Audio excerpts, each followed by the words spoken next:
भारतीय राजनीति में एक ऐसा नाम है जिसके नाम के पीछे पिछले 25 सालों से भ्रष्टाचार का दाग लगा है। पहले चारा घोटाला का दाग लगना और जेल जाना, अब वे भावी राजनीति से बाहर है। फिर भी लालू प्रसाद यादव को कोई कम नहीं आंक सकता, क्योंकि वे राजनीति के ऐसे माहिर खिलाड़ी हैं जो कभी भी बिहार की राजनीति का गणित बिगाड़ सकते हैं।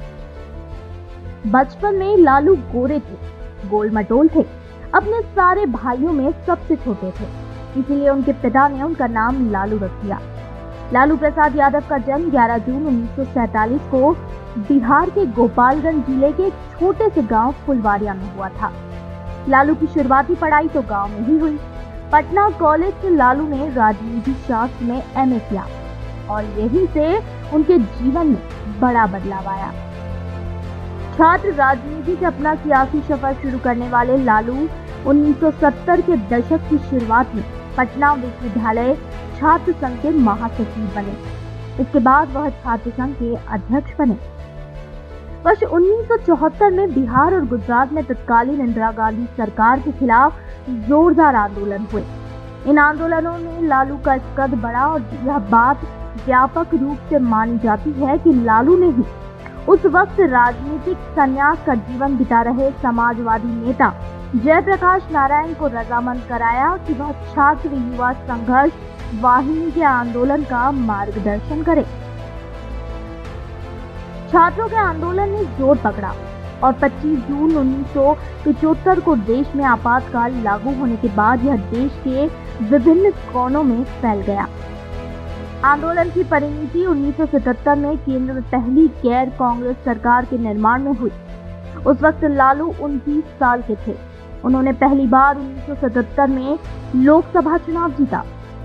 बहरहाल 2 साल बाद 1979 में वह तब चुनाव हार गए जब कांग्रेस ने जबरदस्त वापसी की। 1980 और 1985 में वह बिहार विधानसभा के लिए चुने गए। 1990 में वह दूसरी बार लोकसभा के लिए भी चुने गए।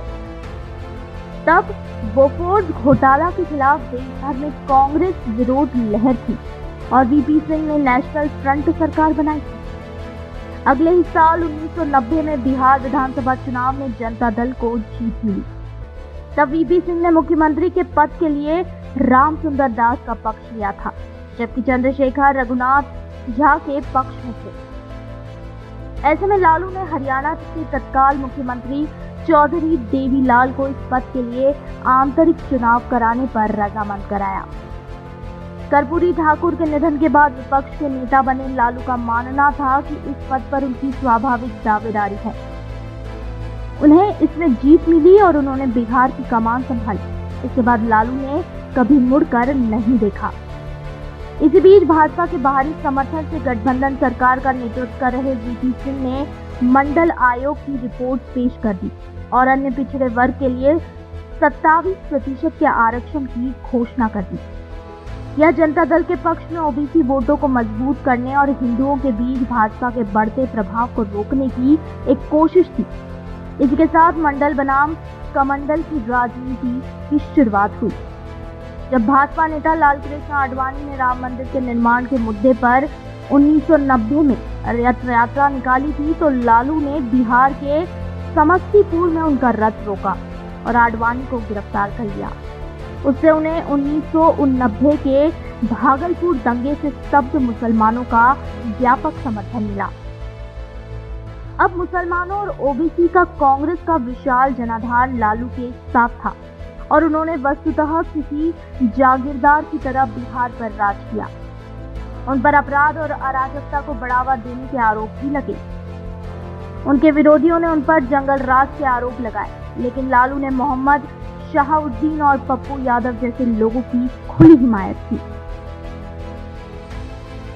लालू को 1996 में चारा घोटाले के मामलों का सामना करना पड़ा। अगले साल जब सीबीआई उनकी गिरफ्तारी के लिए वारंट लाई तो उन्हें मुख्यमंत्री पद से इस्तीफा देना पड़ा। उनके हटने पर उनकी पत्नी राबड़ी देवी मुख्यमंत्री बनी। राबड़ी देवी ने अगले 8 साल तक बिहार का शासन संभाला। 2005 में नीतीश कुमार ने उन्हें सत्ता से हटाया। उनके नेतृत्व में जदयू भाजपा संगठन सत्ता में आया।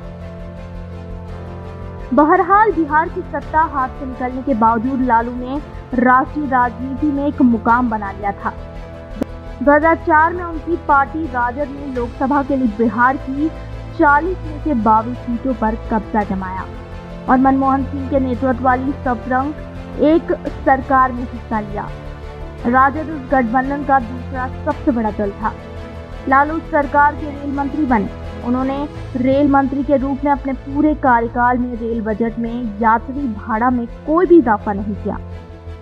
उन्होंने घाटे में चल रहे सार्वजनिक क्षेत्र के उपक्रम की काया पलट कर डाली और उसे मुनाफे में ला दिया।